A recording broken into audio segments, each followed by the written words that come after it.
Pessoal, muito boa tarde, tudo bem? Eu gostaria hoje de fazer, então, a apresentação da nossa convidada e dar início ao nosso evento. Infelizmente, o Fábio ele não vai poder participar, porque ele teve aí um problema técnico.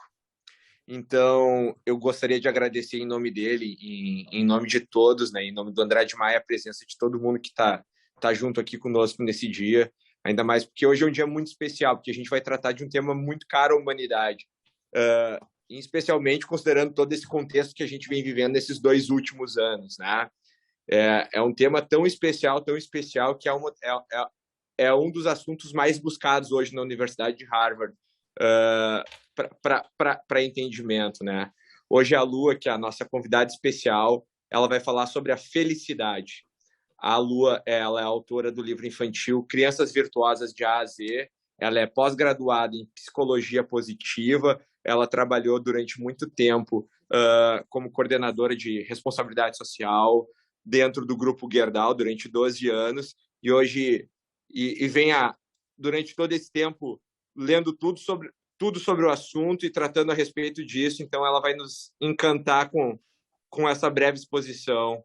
Muito obrigado, Lua. Eu passo a palavra para ti. Já começou, tu pode botar meu PowerPoint. Então tá, pessoal. Então, quero agradecer muito o convite aqui do Andrade Maia. Estou muito feliz em compartilhar um pouco aqui do meu trabalho, do que eu venho estudando com vocês. Então, vamos começar. O tema da nossa fala de hoje... Opa, peraí, pode clicar. É cultivando a sua felicidade. Eu passo aqui? Então, vamos começar com uma pergunta. Qual é o maior desejo das pessoas? Provavelmente a maioria de nós vai dizer que é ser feliz. E esse é o tema que a gente vai falar hoje. Eu já fui apresentada, mas eu quero dizer que eu tenho 3 filhos, que são esses aí na foto, que hoje são a principal propósito da minha vida, a razão que eu me levanto de manhã e tudo que eu estudo é de como é que eu posso criar essas 3 criaturinhas aí para serem bons seres humanos. Eu sou muito conectada com a minha cultura, que é a judaica. Eu sou uma pessoa muito, muito, muito curiosa com a vida. Eu leio muito, eu amo compartilhar os conteúdos que eu aprendo. Dentro disso, eu criei a Escola de Paz, que é um ciclo de palestras com foco em primeira infância, que acontece no Instituto Ling, aqui em Porto Alegre. Eu sou autora de livros infantis, né? Um dos meus livros, o primeiro é o Crianças Virtuosas, e o meu livro virou uma plataforma hoje de diversos projetos lúdicos para estimular o ensino da positividade, de uma vida feliz, de uma vida virtuosa para as crianças. Eu tive a oportunidade de trabalhar 12 anos com responsabilidade social empresarial, levando projetos sociais para 14 países, mais de 250 unidades, que foi uma experiência mágica. E eu fiz recentemente um pós-graduação em psicologia positiva, que é a ciência que estuda a felicidade. Aqui eu quero compartilhar com vocês um pouco alguns dos livros que eu li, que são referências do que eu vou falar hoje, e 2 dos cursos online que eu fiz, e isso até é uma coisa que a pandemia nos possibilitou, né, de ter acesso a esses cursos online na Universidade de Berkeley e um na Universidade da Pensilvânia. Então, vamos lá. O conceito de felicidade, ele não é um conceito novo, ele está muito, muito na moda hoje, diversos livros, publicações, palestras se falam sobre esse assunto, mas ele é um conceito que desde lá da Grécia Antiga a gente já fala.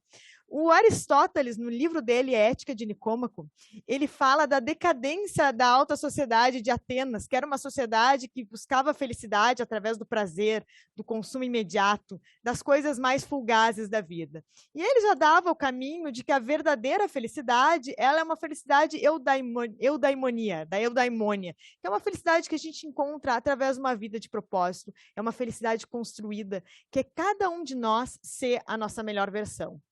Um pouco do que esse assunto é tão pesquisado, e como falaste, é um dos de maior buscas, né, no que é felicidade, como ser feliz.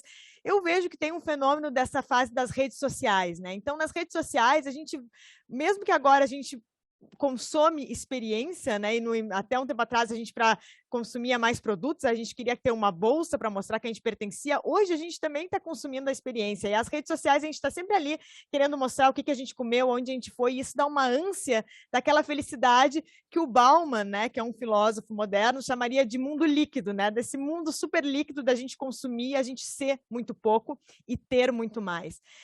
Então, não foi só os gregos que falaram disso, né? O Thomas Jefferson, na Declaração de Independência dos Estados Unidos, ele tem essa frase aqui, né?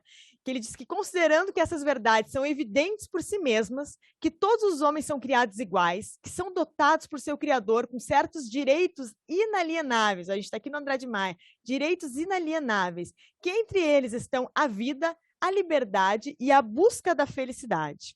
Bom, olha que interessante.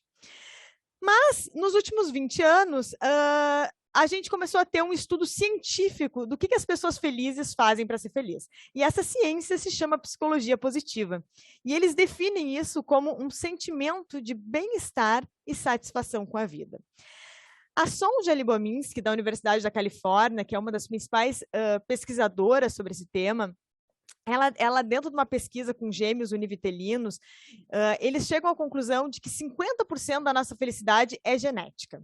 A gente nasce com uma predisposição para ser mais feliz, ser mais melancólico e diversas outras questões que hoje até num estudo da epigenética, que é uma área que ainda está começando, a gente vê que até pode alterar, né, o ambiente pode alterar alguns cromossomos, mas em geral a genética nos foi dada e está ali. 10% da nossa felicidade são circunstâncias. E olha que interessante isso, porque a gente bota tanta energia pensando que se a gente é bonito ou se é feio, se a gente nasceu num país rico ou pobre, num país em guerra ou em paz, que isso vai afetar nossa felicidade, e na verdade isso corresponde apenas a 10%. Ela contribui, mas é só 10%. 40% da nossa felicidade é o nosso estado de espírito interno, e que a gente pode buster ela, né, alavancar ela, com atividades intencionais e, na verdade, com o nosso olhar sobre a vida. E é sobre isso que a gente vai falar hoje, sobre essas atividades intencionais, porque na genética a gente pode mudar muito pouco, as circunstâncias a gente até pode, mas vamos focar nos 40% hoje. Então, assim, a Sonja, no livro dela, The How of Happiness, ela apresenta essas bolinhas aqui, que são intervenções que o laboratório dela testou. E eu botei aqui que são atividades para felicidade e botei aqui elas como um sol. Por que eu botei como um sol? Porque se o sol deixa de vir, né, se por alguma razão o sol não nasce amanhã e não nasce no outro dia, a gente vai começar a morrer. E assim são essas atividades de felicidade, né? A ciência mostra que se a gente parar de exercitar elas, a gente vai voltar ao nosso set point lá, genético, né, digamos. Mas vamos conhecer um pouco elas e ver como é que a gente pode integrar elas dentro do nosso dia a dia.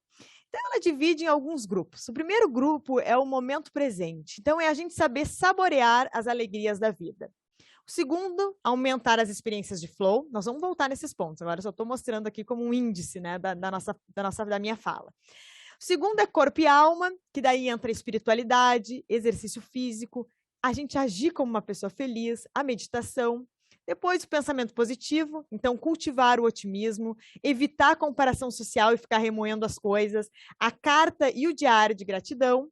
Depois, as conexões sociais, que é nutrir relacionamentos e fazer atos de bondade. O estresse, a gente aprender a perdoar. E os objetivos de vida, né? A gente ter objetivos de vida e estar comprometido com esses objetivos de vida. Então, essas são algumas das atividades testadas no laboratório dessa pesquisadora, né? Mas eu quero trazer aqui uma figura que foi feita por mim, e é um resumo um pouco de tudo que eu tenho estudado nesses últimos anos, que é comparar o homem como uma flor. Então, a primeira coisa que eu quero dizer é assim, eu acredito que a natureza, a biologia, a gente foi feitos para dar certo. O ser humano foi feito para florescer, biologicamente. Mas a gente tem que se dar conta que nós somos corpo, e somos mente, ou corpo e alma. E a gente, para florescer, a gente tem que alimentar o nosso corpo e a gente tem que alimentar a nossa alma, a nossa mente. E é sobre isso que nós vamos falar hoje. Então, aqui, ó, eu dividi em 9 pontos que nós vamos seguir dentro dessa minha fala. Os primeiros 3 pontos a gente faz todos os dias. Todos nós que estamos aqui hoje fazemos todos os dias, que é comer, dormir e movimentar-se. O segundo bloco, a gente poderia fazer todos os dias, mas não necessariamente fazemos, que é aprender, nos relacionar e ter espiritualidade no nosso dia a dia. E os últimos são mais internos, que é aprender a ser otimista, a se autoconhecer e a desenvolver inteligência emocional. Eu botei ali no canto do meu slide o sol, então assim, o ser humano para florescer ele ainda pode ter aquelas atividades boosters ali de responsabilidade social, e botei ali o regador, né? que quando eu falo para pais, eu digo que os pais são os regadores dessa plantinha que está nascendo, que tem que proporcionar um ambiente saudável para o desenvolvimento dessas crianças. Mas depois que a gente cresce, nós somos os jardineiros da nossa vida, cada um de nós. E está no nosso papel cuidar para que cada um de nós floresça. Só a gente consegue cuidar do nosso florescimento. E aí, quando o ser humano floresce, ali na grama estão as virtudes, que é o tema do meu primeiro livro, que é o Crianças Virtuosas, porque um ser humano que está florescendo, ele é um ser humano virtuoso, voltando lá a Aristóteles, né, que ele dizia que a felicidade se dá através da expressão das nossas virtudes, de forma moderada. Então, essa flor, esse ser humano florescendo, ele tem lá de A a Z, amor próprio, bondade, coragem, determinação, empatia, felicidade, generosidade, liberdade, gratidão, sabedoria, tolerância, união, verdade, zelo, até o Z. Então, a gente tem que se preocupar e cuidar para que a gente possa estar florescendo. Antes de seguir, eu quero dar um spoiler aqui do meu segundo livro, que vai ser A Vida Nesse Minutinho. Isso é uma coisa muito importante. A vida, ela só acontece agora. A gente só tem um minuto de agora. A gente fica projetando coisas para fazer o futuro. Talvez seja importante, mas a gente tem que lembrar que ela sempre acontece no agora e que a gente nunca sabe o que vai estar no amanhã.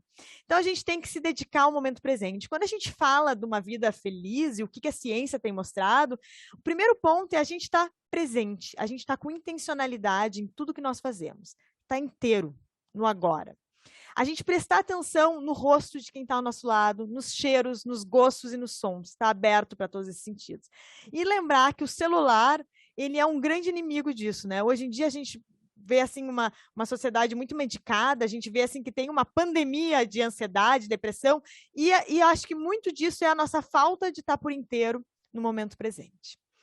Então, as pesquisas apontam que a felicidade está ligada às coisas simples do nosso dia a dia. Eu vou falar de coisas aqui que muitos até vão dizer, meu Deus, isso é quase banal, todo mundo sabe, mas é as pequenas verdades que todo mundo sabe e poucos colocam em prática. Então, vamos lá. Primeira coisa é comer. Então, a ciência mostra que a gente tem que comer para o nosso corpo ser saudável até 7 porções de frutas e verduras por dia.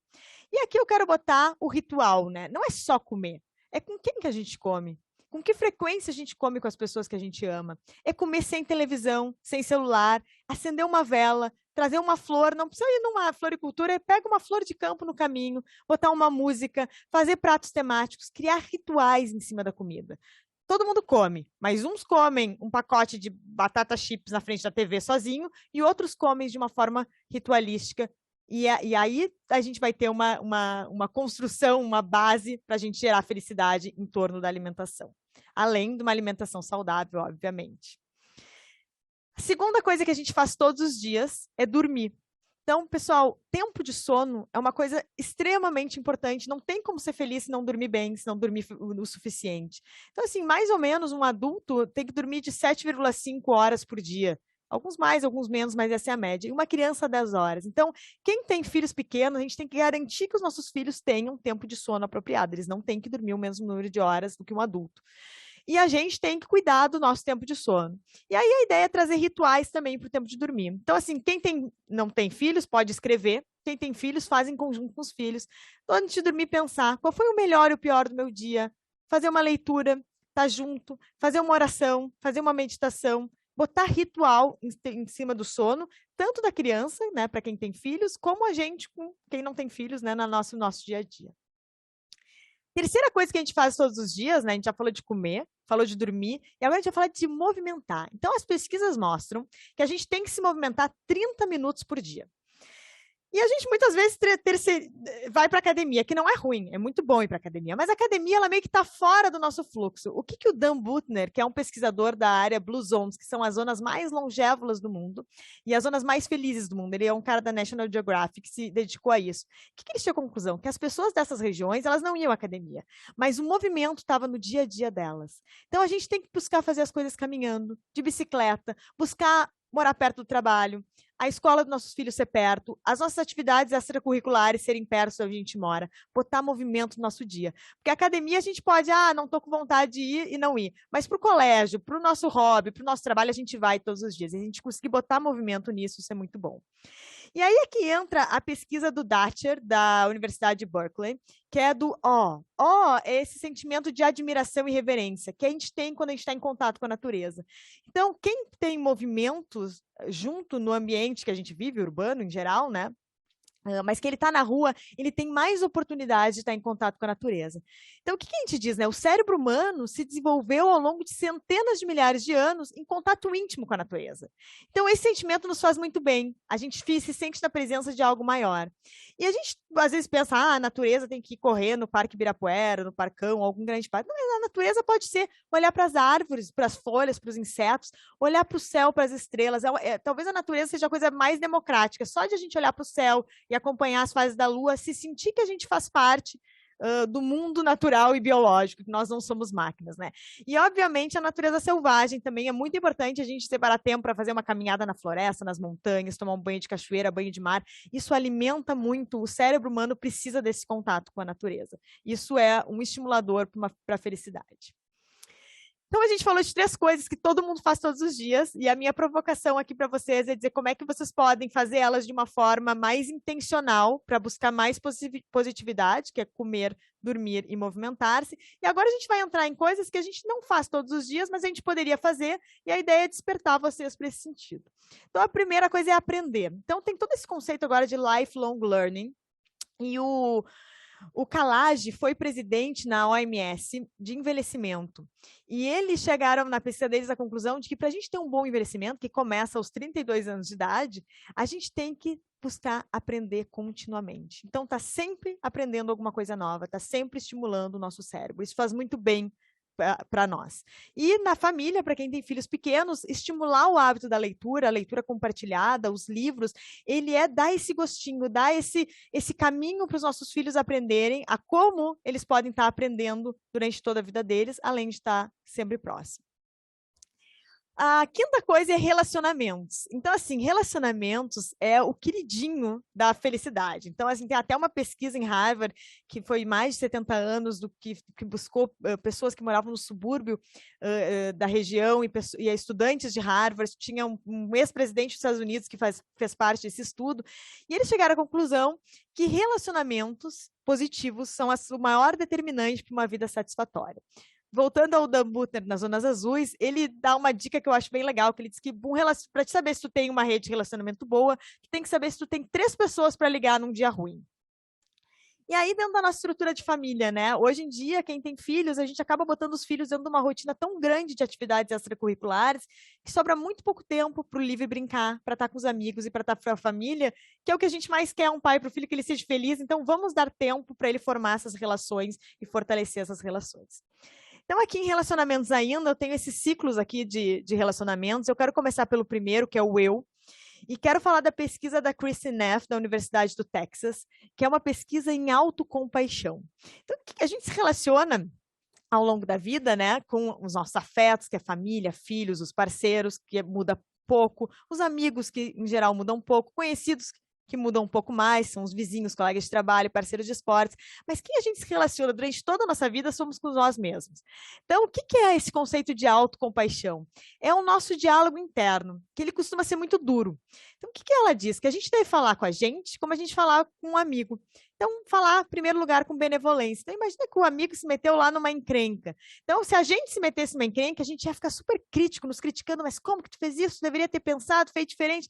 Se teu amigo tivesse te contar esse problema, tu ia dizer, mas veja bem, a Lua, tu naquele momento não podia ter feito nada diferente, começou a chover, quem saberia que ia chover?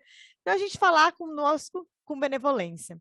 A outra coisa é reconhecer que todos nós somos seres humanos, e os seres humanos são imperfeitos. Ela até usa um exemplo, a Kristin, no livro dela, nos trabalhos dela, que ela diz assim, ninguém assina um contrato com Deus quando desce de que a vida vai ser sem problemas, porque a condição humana é uma condição imperfeita. E se a gente assina um contrato quando desce, vai ter um monte de problema lá embaixo. Então, quando a gente tem um problema, a gente tem que reconhecer que essa é a nossa condição como humanos. E o terceiro é o mindfulness, né? Que ela diz que a gente tem que aceitar o nosso sentimento de uma maneira equilibrada, não exagerar e nem ignorar o que acontece conosco. Então, aqui dentro de relacionamentos, focar no nosso autorrelacionamento, né, na autocompaixão no relacionamento que a gente tem com a gente mesmo. Eu quero trazer esse tema aqui que eu acho super bacana, da balança da positividade, que traz que para cada emoção negativa, a gente precisa de 3 positivas para florescer. E a Barbara Fredrickson, que é a autora desse estudo, ela diz que a gente deveria ter uma caderneta de poupança das emoções positivas para a gente usar nos períodos de crise. Então, assim, a gente tem, em geral, muito mais emoções positivas do que negativas no nosso dia a dia. Mas, justamente, as negativas têm um impacto quase abaladores, né? A gente precisa de 3 para recuperar aquilo. Então, vamos fazer uma caderneta de poupança, vamos tentar ter muitas relações positivas para quando vierem as crises que vão vir, né? A vida feliz não é uma vida sem crise, sem problemas, isso não existe, mas a gente está preparados para ela. Bom, o 6º item dessas coisas que a gente poderia fazer todos os dias é a espiritualidade. E aqui eu quero dizer para vocês que a religião, necessariamente, ela é espiritualidade. Mas a espiritualidade não necessariamente é religiosa. E nos últimos anos, a gente vem vendo esse avanço dessa área do mindfulness, né, de estar presente, das meditações no nosso dia a dia. E isso é para quem não acredita em Deus, não tem uma religião, ela é uma boa ferramenta para botar a espiritualidade no nosso dia a dia. Então, aqui eu quero trazer 2 exemplos que eu acho bem simples de meditação, de que todo mundo pode botar na sua rotina. A primeira é o exercício de respiração, que ajuda a ter foco. Então, se chama respiração do quadrado. Então, a ideia é a gente imaginar um quadrado. Então, a gente, assim, inspira em 4 segundos, segura 4 segundos, expira em 4 e fica no vazio. E aí, conta isso. Isso está provado cientificamente, tem muita, muita, muita pesquisa em cima das áreas de meditação que nos ajuda a estar mais focado, que nos ajuda a estar presente no aqui e no agora. A outra meditação que eu faço todas as noites com os meus filhos e que eu amo, que é a meditação de bondade amorosa, que é a gente mandar sentimentos positivos e de compaixão para todos à nossa volta e, enfim, para o mundo inteiro. Esse tipo de meditação, ele ajuda a desenvolver compaixão e empatia, e essa é uma das meditações mais pesquisadas, o impacto positivo que dá no sentimento de bem-estar das pessoas. Então, mais ou menos, como é que eu faço na minha casa? Eu digo para meus filhos que a gente seja abençoado com muitas coisas boas, e que também, daí eu cito o nome de cada um dos meus filhos, do meu marido, da minha mãe, do meu avô, do meu pai, dos amigos, dos vizinhos. Daí as crianças, às vezes, colocam amigos juntos, dizem o nome deles, e a gente depois abençoa todas as crianças do mundo e o mundo inteiro para que todos estejam bem, felizes e em paz. Então, é uma coisa que às vezes pode parecer bobinha, mas tem a pesquisa, a ciência comprova que as pessoas que fazem isso rotineiramente se sentem mais felizes. Então, a gente falou de coisas para a gente botar na nossa rotina, em atividades, e agora eu quero falar de fatores internos, fatores dentro da gente. Então, o primeiro deles é a inteligência emocional. A inteligência emocional é um fator crucial para a gente ter uma vida feliz. E esse ramo da neurociência, eu sou apaixonada, é uma coisa fascinante o que a gente descobriu sobre o cérebro nos últimos 20 anos. Então, a primeira coisa das emoções é a gente reconhecer elas e aceitá-las. Né? Todo mundo sente todas as emoções, né? Não tem, todo mundo fica triste, todo mundo sente raiva, e a gente é normal. Quem não sente isso é uma pessoa doente, ou um psicopata, ou porque está morto. Porque sentir-se feliz, sentir-se triste, sentir-se com raiva é a parte da nossa condição humana. Depois, a gente entender um pouco o funcionamento do nosso cérebro. Então, a parte mais antiga do nosso cérebro se chama o cérebro reptiliano, que é a dos répteis, que a gente tem em comum com o jacaré. Então, o que ele é? Ele é uma área programada para a gente lutar ou fugir. Quando a gente morava lá na savana e aparecia um leão ou alguma coisa na nossa frente, a gente tinha que decidir. Nós vamos lutar ou vamos fugir? A gente fica super sob tensão. Só que o que a ciência mostra hoje? Hoje, o nosso cérebro reptiliano é o mesmo de quando a gente morava na selva. E a gente fica com a mesma sensação da amígdala inflamada quando o nosso chefe briga com a gente. Ou quando começa a ter algum problema, a gente fica como se tivesse um leão. A diferença é que quando a gente está na selva, a gente fugia do leão, o leão ia embora. E muitas vezes na vida moderna, os leões não vão embora. O chefe está ali, a gente não resolve aquele assunto, ou outros problemas que a gente tem continuam na mesa. Então, a gente tem que entender como funciona o nosso cérebro, e a meditação ajuda muito nessa parte de a gente acalmar as nossas emoções e nos perceber dentro desse contexto. A segunda parte do cérebro é o neocórtex, que é uma parte bem mais evoluída, que é a parte que os homens têm, né, do ser humano, que é uma parte racional, que é a central administrativa do cérebro, e que ela não funciona de maneira plena quando o cérebro reptiliano está ativo, porque o cérebro reptiliano está pronto para a guerra. Então, essa parte mais que vai ponderar não está ativa. E a gente tem que acalmar o reptiliano para deixar o neocórtex tomar o comando. E uma outra coisa bem interessante sobre as emoções hoje as pesquisas mostram que as emoções são contagiosas, né? Então, a gente está num ambiente de emoções positivas, isso nos gera positividade, num ambiente de emoções negativas nos gera negatividade, e a gente tem que pensar nesse tempo que a gente ficou em casa trancados, né? O quanto que a gente também não influenciou aqueles que moram na nossa casa, quem tem crianças pequenas, pensar a importância de a gente tentar manter um clima positivo, né? E por último, na inteligência emocional, são as narrativas de vida, né, perspectiva, e que muito a psicoterapia ajuda nesse processo, que muitas vezes a gente vai ter a mesma vivência e cada um vai ter uma narrativa diferente. E a gente pode reconstruir essas narrativas de uma forma que façam sentido e sejam positivas para nós. A gente tem que ser o nosso advogado e atuar ao nosso favor dentro das narrativas, né? Ainda da inteligência emocional, eu não posso deixar de trazer para vocês o Jon Kabat-Zinn. O Jon Kabat-Zinn é uma das maiores referências no mundo e no Ocidente ele é o grande cara do mindfulness, né? E ele traz as emoções, ele diz assim que a gente tem que aprender a observar as nossas emoções e deixá-las passarem. E a meditação é um exercício, então, cientificamente provado que ajuda nesse processo. As emoções são como ondas do mar. E a gente não pode parar as ondas. A gente não pode parar nossas emoções. Mas a gente tem que aprender a surfar elas. E uma das coisas que uma amiga minha postou recentemente, eu conectei com isso, que ela disse assim, quando a onda é muito grande, a gente tem que furar a onda, porque também se surfar, o repuxo depois nos afoga. Então, assim são as nossas emoções. A gente às vezes vai ter que furar umas para deixá-las passar, ou quando pode, ficar só observando. E lembrando que o Kabat-Zinn fala isso, que no fundo do mar, as águas são sempre calmas. Então, se a gente conseguir se concentrar, dar um tempo, se afastar de uma emoção ruim, a gente vai se acalmar, porque no fundo a nossa essência é uma essência mais calma. Ainda dentro das emoções, né, relacionando com a previsão do tempo, a Deborah Smith, que é uma inglesa, ela diz que a gente tem que ver as emoções como uma previsão do tempo. Então, assim, a emoção é positiva, é sol. As emoções são negativas, o tempo está para chuva. E como o tempo, nada também é permanente. A gente tem que cuidar para não se identificar de forma muito intensa com as nossas emoções. Então, temos uma emoção, a ideia é dar uma pausa. Pensar a respeito daquilo, pausar, e aí ter uma ação inteligente. Se a gente tiver uma emoção e for para uma ação, provavelmente ela não vai ser uma ação inteligente. Segunda coisa, né? Primeiro a gente falou então de inteligência emocional, agora vamos falar de otimismo. O otimismo, o pai da psicologia positiva, que é essa ciência que estuda o bem-estar, é o Martin Seligman, e ele começou todo o estudo dele em cima de otimismo. E o que é a ideia? A gente tem que aprender e deve aprender a ser otimista. E o que é a postura do otimista? Ele acredita que pontualmente as coisas estão erradas, mas ele pode se esforçar e fazer as coisas darem certo. Então vamos pensar, uma criança que foi mal na prova. O pessimista vai dizer, eu sou um burro, não adianta, eu nunca vou dar certo na vida, tá tudo errado. E o otimista vai dizer, eu fui mal na prova, mas eu também não dormi direito, não estudei o suficiente, eu não tomei um café forte, da manhã forte. Então ele vai pensar em coisas que ele pode mudar para ter um resultado diferente. E a gente tem que aprender a botar o otimismo dentro das nossas vidas. O terceiro é o autoconhecimento. E o autoconhecimento, dentro dos filósofos, certamente, é a maior porta para a felicidade, né? Quando se fala em fórmula da felicidade, ela não pode existir, né? Eu estou trazendo aqui para vocês estruturas de vida, de comer, de dormir, que vão nos propiciar florescimento. Mas, assim, a felicidade individual de cada um, ela é de cada um de nós, porque todos nós somos diferentes. Então, teríamos 7 bilhões de fórmulas de felicidade, uma para cada habitante desse nosso planeta. Então, eu queria convidar vocês, eu acho super legal, preencher o questionário, tá ali o site do viacharacter.org, tem em português.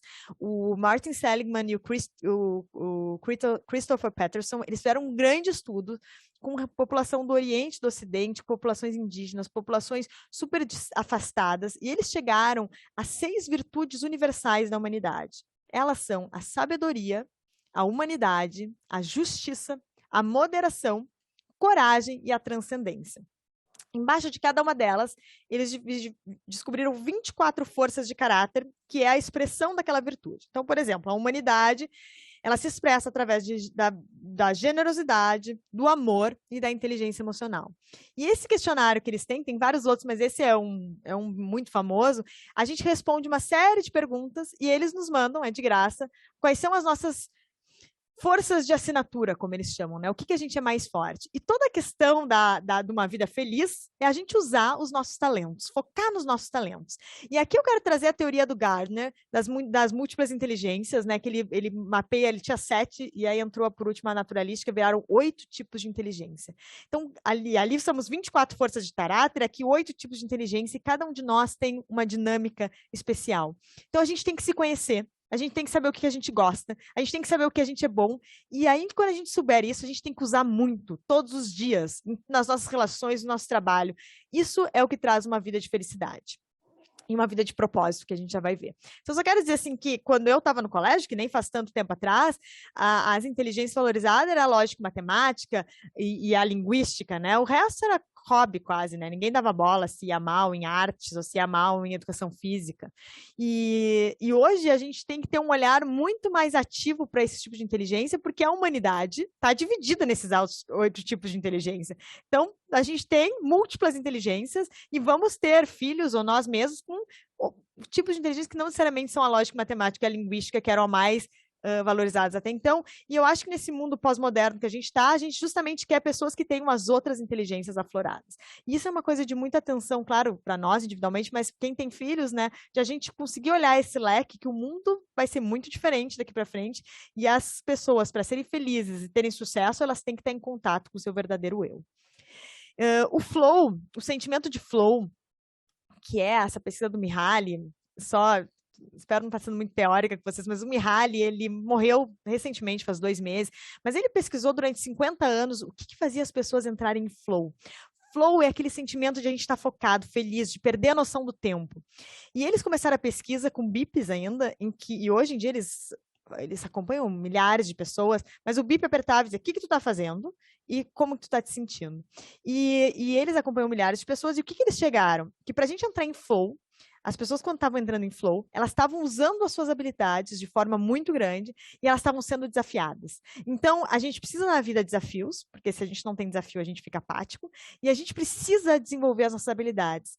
A gente tem que saber o que a gente é bom, e a gente tem que ir lá naquele lifelong learning, tá sempre crescendo no que a gente é bom, porque daí a vida vai nos mostrar desafios que a gente pode entrar em flow. Interessante dizer aqui para vocês que as pessoas apresentavam mais apatia quando estavam assistindo televisão, que era um momento que não usavam praticamente habilidades e não estavam sendo desafiados. Então, a gente tem que também ver como é que a gente estrutura a nossa rotina para botar atividades em que a gente possa entrar em flow o maior número de vezes durante o nosso dia. O propósito, gente. O propósito é o tema que eu estou estudando até agora. Ele é um tema, acho, fascinante. Acho que para que a gente aqui dentro de um escritório de advocacia com pessoas adultas, talvez isso seja um grande caminho assim de uma vida plena. Os japoneses chamam isso de Ikigai, que é a gente descobrir o que a gente ama fazer, o que a gente é bom, o que pagam para a gente fazer e o que o mundo precisa. E essa variável do mundo é uma coisa muito importante do propósito, né? Porque a gente cansou desse egoísmo, né? E quando a gente fala em propósito, ele tem que ser para o mundo, né? Então, a gente tem que... Aqui até eles botam algumas perguntas norteadoras, né? O que tu é bom? Quais são os teus pontos fortes? O que te dá força? O que te inspira? O que te dá energia? A gente tem que saber isso. E a gente tem que usar isso a maior parte de vezes possível no nosso dia a dia, de preferência dentro do nosso trabalho, que é onde a gente passa a maior parte da nossa vida. Eu gosto de dizer esse tema aqui do propósito externo e da missão interna, porque assim, o nosso propósito é a gente usar os nossos talentos e paixões para o bem comum. Como eu falei, tem que ser para o bem comum, né? Mas também não adianta o cara trabalhar lá no Greenpeace, que é uma ONG internacional, e ele não ser uma pessoa legal, né? E ele tratar mal as pessoas. A gente diz, vai lá para o Greenpeace, ajuda as baleias na Ásia e chega em casa, briga com a mãe, chuta o irmão, bate a porta. Então, assim, a gente faz um mundo melhor através dos nossos pensamentos, da nossa fala, da nossa ação. Então, isso também é um propósito de a gente ser gentil, de a gente ser bondoso, de a gente buscar ser uma pessoa correta, uma pessoa do bem, uma pessoa que impacta positivamente os lugares que a gente está. E, claro, se a gente puder usar os nossos talentos, as nossas paixões dentro da nossa profissão, isso ainda é melhor ainda. Quero compartilhar com vocês, eu trabalhei 12 anos na Gerdau, né? E quando eu entrei na Gerdau em 2003, a gente estava na moda aqueles Balance Scorecard, que eram os planejamentos estratégicos. E eu trabalhava no Instituto Gerdau e a gente começou a criar o BSC do Instituto. E eu participei do grupo de trabalho. E aí eu disse, mas se até todas as áreas da Gerdau fazem, né? O seu planejamento estratégico, como é que eu não vou fazer o da minha vida? Em 2005 eu fiz esse planejamento estratégico, eu estou compartilhando com vocês, e eu acho que é uma ferramenta que todo mundo deveria fazer. Eu me lembro que em 2007, 2008 até, na época, o Dr. Jorge trouxe um cara internacional que ele dizia que os executivos de sucesso eram aqueles que o seu planejamento de vida pessoal se alinhavam com o planejamento estratégico da sua empresa. Eu me lembro que eu até fui apresentar o meu, eu disse no intervalo, ele disse, me traz aqui e apresenta. Então, eu vou compartilhar com vocês. Então, qual é a minha missão pessoal, a Lua, né? Eu quero ser uma agente transformadora para um mundo melhor, baseada em valores éticos e morais, através da constituição de uma família feliz e do desenvolvimento de uma vida mais positiva para crianças, pais e comunidades. Como é que eu faço essa missão, né? Se quem já trabalhou com planejamento estratégico sabe, a gente sempre começa pelo interno, né? Lá na época era pelas pessoas, o que a gente precisa ter de equipes, mas dentro de nós como pessoas, eu entendo que o interno é o nosso espiritual, né? O nosso corpo e a nossa alma. Então eu boto agir baseada nos valores e na moral, né, da minha religião, ter qualidade de vida e um corpo saudável, me alimentar e me exercitar de uma forma regular, e ter uma vida cultural ativa, cinema, teatro e shows. Então, isso é para eu estar bem. Eu estando bem, eu tenho que estar com as pessoas que importam para mim. Então, primeiro a minha família, construir um casamento e uma família feliz. Depois, ser uma boa mãe para meus 3 filhos. Ter um relacionamento próximo e saudável com os meus demais familiares. E depois, amor e amizade, né? Que é ter bons amigos, investir neles e participar da vida comunitária. Na prática, como é que eu faço essa transformação? Então, eu quero influir, trazer transformação no trabalho que eu realizo, através de formar e manter network e me capacitar continuamente através de cursos e leituras de livro. E a minha entrega, que eu pretendo, né, dentro dessa minha vida, dar para o mundo, é crianças mais felizes e virtuosas, pais mais conscientes e uma Porto Alegre mais cultural, que eu me dedico muito à programação cultural ali da Praça Maurício Cardoso, que é a praça próxima de onde eu vivo, e entendo que isso é a minha entrega que hoje eu quero deixar. Compartilhando aqui com vocês um pouco do meu trabalho, né? Então, esse é o site do meu site, criançasvirtuosas.com.br, do meu projeto, e ele tem, além do link para comprar o meu livro, mas ele tem diversas atividades para free download, que vocês podem sair daqui, clicar e imprimir. Então, por exemplo, eu tenho um que é o desafio dos 25 atos de bondade, que eu até desafio vocês agora, entrando. Hoje é Thanksgiving nos Estados Unidos, né? Então, o que a gente tem que devolver, né? Da Thanks, e o que a gente pode deixar para a comunidade que a gente vive, né? Então, esses 25 atos de bondade são desafios, coisas que a gente pode fazer para deixar o ambiente da gente melhor. A minha ideia é que as pessoas colhem na geladeira, família, cada um vai arriscando conforme vai fazendo, né? Para a gente começar o ano terminar o ano deixando ele mais positivo do que negativo. E o outro que eu trouxe aqui, que parece um papel de carta lindo, eles têm tudo um olhar infantil, porque é focado em crianças, né? É o Diário da Gratidão, que é um dos instrumentos mais pesquisados e testados como eficácia para aumentar a felicidade, a gente tem um diário de gratidão, que é todos os dias ou uma periodicidade que for conveniente para cada um, alguns acham que é uma vez por semana, escrever o que tu é grato, o que te aconteceu de bom, focar no que é positivo na tua vida. Eu, particularmente em casa, todos os dias, eu já falei, eu penso qual foi o melhor e o pior do teu dia. A gente poder alimentar as coisas boas, mas dar atenção ao que é ruim. Então, eu quero terminar contando essa história aqui para vocês. Não sei se alguém já conhece, né? É uma lenda dos índios Cherokees, que são índios americanos. Então, um avô e um neto estavam em volta de uma fogueira. E o avô diz para o neto assim: meu neto, tu sabia que dentro de cada um de nós vivem 2 lobos e que eles estão sempre batalhando? Um deles é positivo, e ele é movido pelo amor, pela saúde e pela vida. O outro é negativo, e ele é movido pelo medo, pela doença e a morte. O menino abre os olhos arregalados e pergunta: e qual dos 2 vence, vovô? E eu pergunto para vocês agora: qual dos 2 lobos vocês acham que vence? E a resposta do vô é aquele em que cada um de nós alimentar. Então, está dentro de cada um de nós cultivar o nosso lobo positivo e a gente poder ter uma vida mais positiva e mais feliz. Então, eu quero agradecer muito o convite de vir aqui compartilhar o meu trabalho com vocês e espero encontrar com vocês adiante e desejo um bom final de ano. Agora, eu não sei se alguém quer abrir para perguntas, vamos ver se eu acho vocês, se alguém puder vir aqui me ajudar na sala, porque eu não estou vendo as pessoas. Espera aí, já estou indo aí. Só um pouquinho, Alô, já estou indo aí. Tá.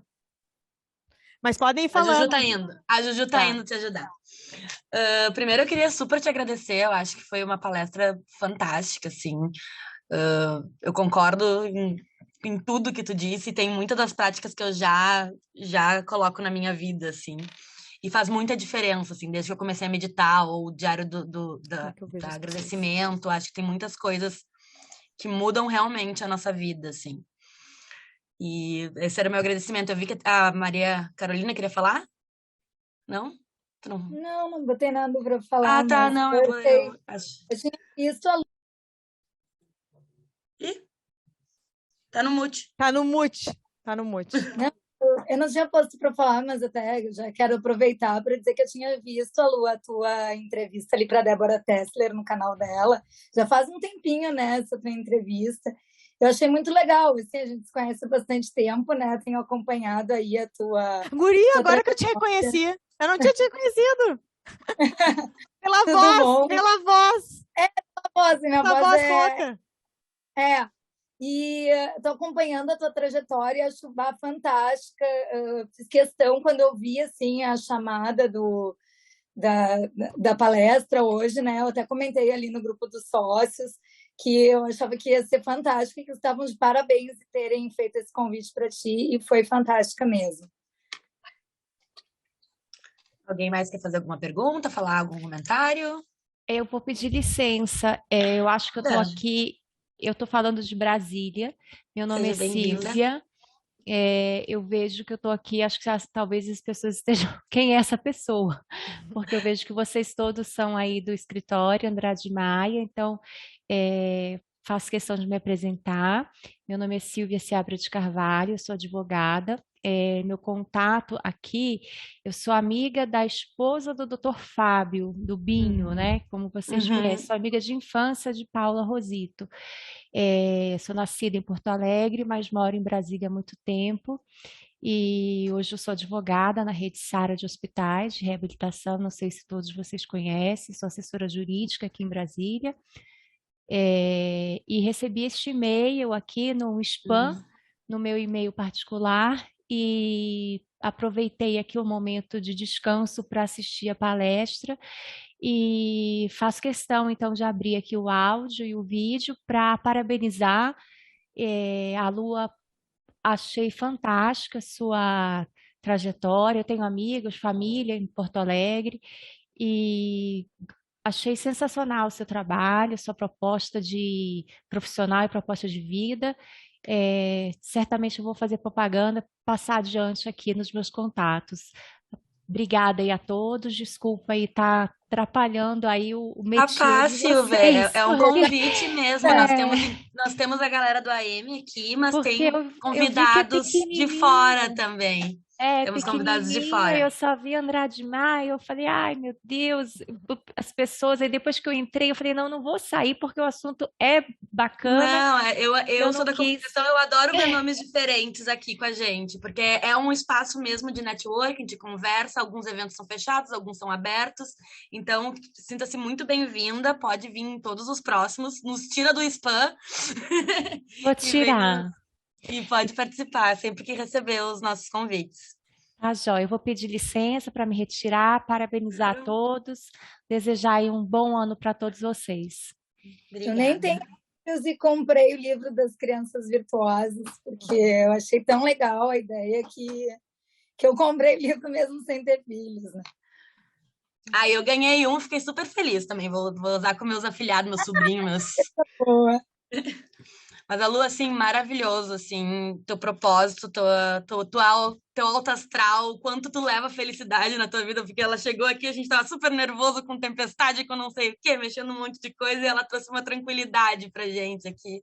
Então dá pra ver muito que tu realmente coloca na prática o que tu prega, assim, isso é muito bacana, assim, então, só agradecer. Mais alguém quer comentar alguma coisa, pessoal? Eu quero. Fazer, primeiramente, tudo. Desculpa que eu estava com a câmera fechada aqui, mas eu estava acompanhando tudo e eu fiquei assim, impressionado. Claro, como tu falou, assim, é um tema muito amplo, mas além da importância dele, a tua didática e a forma como o material estava organizado, assim. E tu falou assim, tem algumas coisas que sim, parece bobagem, que todo mundo sabe, mas que às vezes tem o básico que todo mundo sabe, mas não coloca em prática no dia a dia. E eu me identifiquei, assim, quando tu faz esse apanhado e coloca tudo numa forma didática, as medidas que a gente poderia fazer, Aí tu olha, essa eu fiquei refletindo, essa eu faço, que legal, e realmente me traz um bem-estar, essa eu não faço, mas poderia fazer. Então, a forma como tu fez essa exposição, toda essa organização, assim, foi sensacional, muito bom mesmo. Parabéns. Que bom. E o interessante dessa área da felicidade é que, em geral, as intervenções são muito baratas, né? Não tem custo. Na verdade, o maior custo é o nosso tempo, de a gente reservar um tempo para nós mesmos, né? Mas, então, ela é muito democrática. Às vezes a gente acha lá, como eu comecei nos gregos, que a gente vai ter felicidade se a gente viajar. E, na verdade, às vezes a gente está viajando nem está feliz, porque brigou com o namorado, com a namorada, com o marido. A felicidade está muito mais e a gente está dentro da nossa rotina ter hábitos saudáveis, né? E, claro, estruturar a nossa vida de uma forma que a gente pratique as coisas que a gente é bom, né? Acho que isso é uma coisa muito importante, é valorizar os nossos pontos positivos, né? A gente viveu no século passado 2 grandes guerras, né?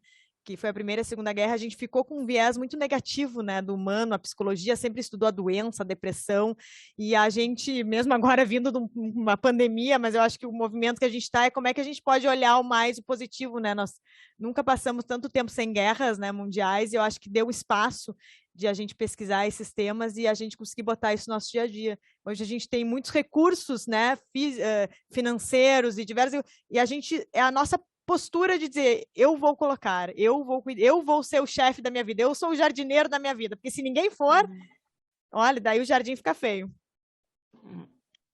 A Lua, oi, posso fazer uma pergunta? Claro. A Raquel. Né? Sou a Raquel, tudo bem, primeiro parabéns, excelente palestra, nossa, inspiradora, muito bacana mesmo e em várias partes emocionante também, acho que para todos nós. Eu me interessei ali num ponto que eu acabei não conseguindo anotar direito, que tu comentou de um questionário. É o Via Character. Hã? É Via Character. Ótimo. Depois a Maia pode dividir a minha apresentação até para vocês. Está disponível. Eu compartilho com o pessoal. É super legal responder. Assim, ó, é uma coisa que... Sabe quando eu trabalhei na Gerdau, nos Estados Unidos, no crachá tinha o resultado do MBTI. Não sei se você sabe o que é MBTI. É um teste de tipos psicológicos que dizia se tu era introvertido, extrovertido. E essa questão do VIA, eu sei que tem empresas americanas que as pessoas têm no crachá suas forças de assinatura. Olha que coisa interessante porque isso. Isso é muito legal. E tem assim, porque se tu sabe que tem uma pessoa introvertida na tua equipe, ela provavelmente vai ficar mais quieta. Então, se tu sabe que ela é introvertida, tu já dá um espaço maior para ela.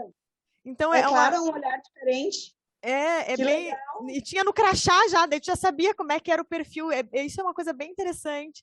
E até eu estava lendo esses dias um case de uma empresa em que era do introvertido e extrovertido, que os introvertidos sempre falavam primeiro nas reuniões, porque sabia que se deixava para depois, eu já sabia quem é os introvertidos da reunião, então vocês vão falar primeiro do que os extrovertidos que têm mais, né, abertura. Então essa coisa é super legal.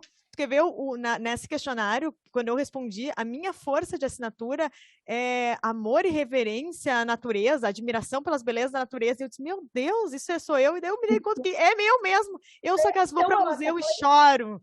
Que eu escrevo livro. Chamou atenção para isso, uma ferramenta de autoconhecimento também. Eu aqui, os gestores das equipes, se fosse gestora de uma equipe aqui no Andrade Maia, eu ia fazer minha equipe fazer o questionário, porque eu acho que isso facilita muito os relacionamentos e ajudar no autodesenvolvimento, né, nos PDIs individuais. Claro que sim. Obrigada, viu?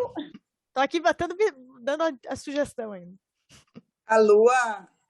oi, Maria Tereza que está falando aqui. Oi. Eu fiz o teu curso de paz no Ling, faz uns 3 anos já, foi ótimo. E então eu conheci o teu livro, né, sobre as virtudes, e eu tenho ele e uso com meu filho. Mas enfim, com relação à felicidade, eu acho importante, sim, porque a felicidade, tu acorda disposto a ser feliz, né? Tu tem que acordar de manhã, tomar café e dizer, não, hoje eu vou ser feliz. Não é algo assim que vem do nada. Eu acho que é um exercício. A gente tem que começar a olhar para o lado bom, né? Sempre para o copo mais cheio do que o copo mais vazio. Só que tem uma grande questão assim que eu vejo, né? Nem todo mundo sabe, porque a felicidade são momentos, né? Tu tem momentos de felicidade, tu tem a felicidade, aquela que dá aquela sensação de aconchego interno, sabe?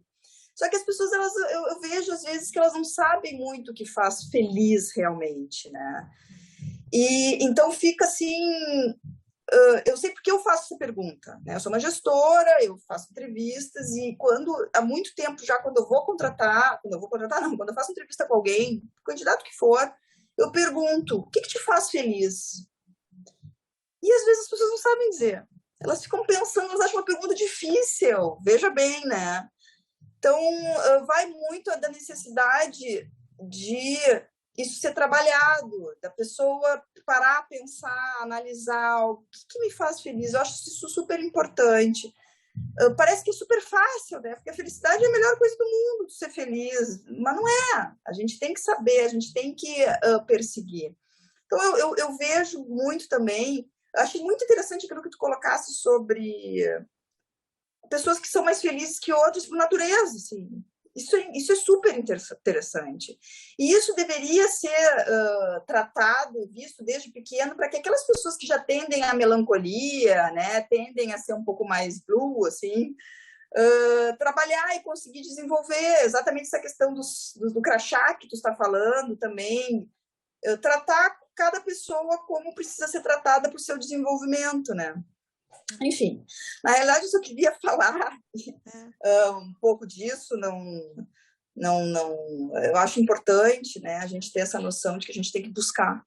Mas eu acho assim, só que eu acho que a gente confunde muito ali, que foi o primeiro slide de hedonismo versus eudaimonia, né? A felicidade que a gente acha, assim, aquele momento que dá friozinho na barriga, que é uma coisa, ela faz parte de uma vida feliz, mas ela não é o principal fator, né? Isso está mais relacionado à alegria. A alegria é um componente, obviamente, mas assim, às vezes tu vê um monte de gente que está saltando um monte de purpurina e não é uma pessoa feliz, né? Ela parece, mas ela não é. E às vezes tu pode ver um introvertido muito mais quietinho e que ele é mais feliz, né? Do que aquele que está soltando. Eu acho que a felicidade, ela tem a ver com contentamento, né? Eles definem como satisfação com a tua vida. Tu olhar para a tua vida e dizer, eu estou satisfeito com ela.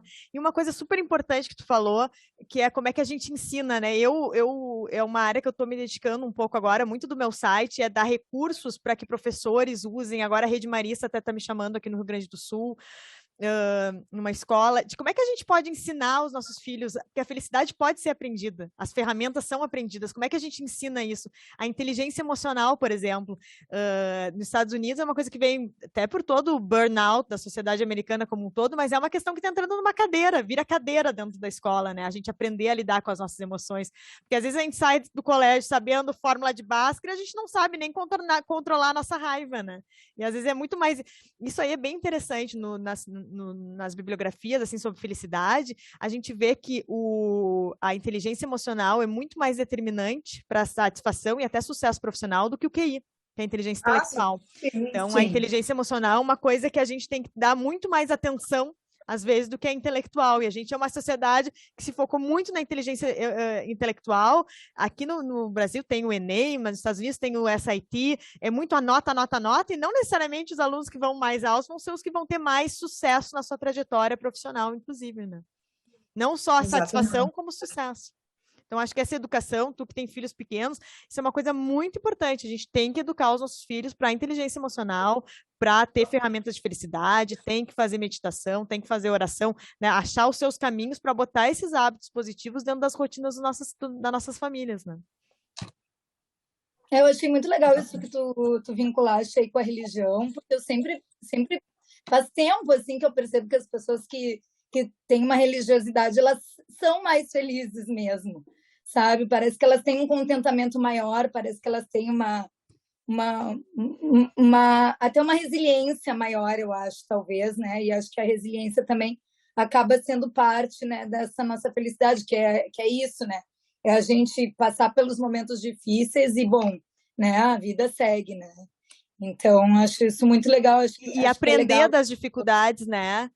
Carol, eu acho que isso é uma coisa que a gente, a resiliência, né? O quanto que a gente, geralmente, os grandes aprendizados são os momentos mais difíceis, né? Quem vive sempre numa coisa positiva não aprende tanto. Quando a gente tem essas quedas, quando a vida chuta na gente, que a gente cresce, né? E a religião, obviamente, na pesquisa do Buttner lá, que é esse cara das Blue Zones, o livro dele é bem interessante, ele estudou as zonas mais longevas e mais felizes do mundo.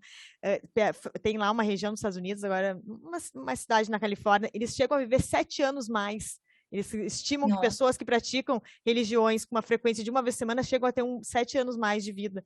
E aí tem vários fatores. Um que é essa crença em Deus, de que as coisas que vêm é para te crescer nisso, e a outra é a questão da vida em comunidade, né? Mas o legal é que essa ciência da felicidade, eu vejo, assim, eu que sou uma pessoa que acredito em Deus e que sou super participativa dentro da minha comunidade, eu vejo que toda essa ciência que estuda a felicidade traz muitas coisas não religiosas dentro da nossa rotina, e eles trazem essas ferramentas. O que a gente tem o que não dá para ter na ciência, que é o que a religião, é a fé, né? Porque quando a gente tem fé, a gente vai lá, pratica, não desiste. Então, acho que o mundo ocidental, que é um mundo extremamente ateu hoje em dia, né? Eu acredito que essas ferramentas têm que ser super espalhadas, e esse é um pouco do meu propósito da minha vida hoje, é espalhar essas ferramentas para que a gente possa colocar nas nossas rotinas, e a gente tem que ter fé, porque se a gente, como eu disse lá, né? É o sol, porque se a gente parar de fazer, a gente volta para o set point, né? O nosso set point mais genético. Muito bom.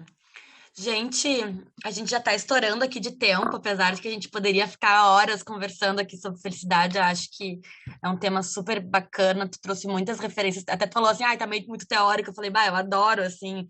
Já fui anotando todos os nominhos. Com certeza eu vou compartilhar com todo mundo depois da apresentação. E te agradecer muito, a Lua, por vir falar com a gente. E a gente continua nos próximos eventos sobre o tema que teremos em breve. Obrigada, Lua. Então, obrigada, pessoal. Muito obrigada, pessoal. Uma boa noite. Obrigada. Boa noite. Tchau. Boa noite. Obrigada. Vai encerrar aqui.